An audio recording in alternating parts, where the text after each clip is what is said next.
నల్గొండ జిల్లాలోని సుంకేసల ప్రాజెక్టు వద్ద కూలిపోయిన రిటైలింగ్ వాల్ ని మంత్రులు ఉత్తమ్ తుమ్మల మండలి చైర్మన్ గుత్తా సుఖేందర్ రెడ్డి పరిశీలించారు. ప్రమాదానికి గల కారణాలను ఇంజనీర్లను అడిగి తెలుసుకున్నారు. రిటైనింగ్ వాల్ కూలిపోవడం బాధాకరమైన విషయమని మంత్రి ఉత్తమ్ కుమార్ రెడ్డి తెలిపారు. అయితే ప్రభుత్వానికి ఎటువంటి నష్టం లేదని ప్రాజెక్టు నిర్మిస్తున్న కాంట్రాక్ట్ సంస్థదే పూర్తి బాధ్యతనన్నారు. ప్రాజెక్టు కాంట్రాక్ట్ బీఆర్ఎస్ ప్రభుత్వంలోనే ఒప్పందం జరిగిందన్నారు.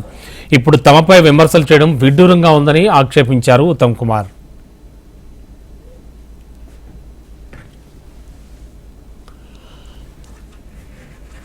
డిజైన్ చేసింది మీరు, కాంట్రాక్ట్ ఇచ్చింది మీరు, నిర్మాణం అయింది మీ హయాంలో.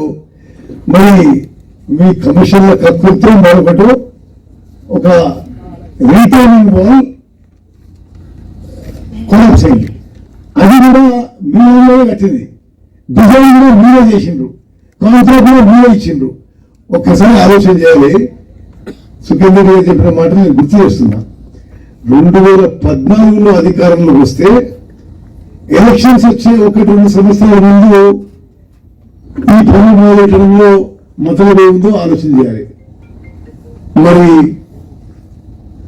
అయితే డిజైన్ నిర్మాణము మీరు చేసిండ్రు. ఈరోజు రీటైలింగ్ వాల్ కొలాప్స్ కావడం సరే మీరు చేసినా మేము బాధాకరం అంటున్నాం, దృష్టిగా అంటున్నాం. కానీ స్పష్టమైన హామీ ఇస్తున్నాము. ఇది ఈ సంఘటన వల్ల ఇంత నష్టం జరిగితే అంత మొత్తం కాంట్రాక్టర్ కంపెనీ భరిస్తుంది. ప్రభుత్వానికి ప్రజలకి ఏమీ నష్టం అని చెప్పి చాలా స్పష్టంగా మనం చేస్తున్నాం.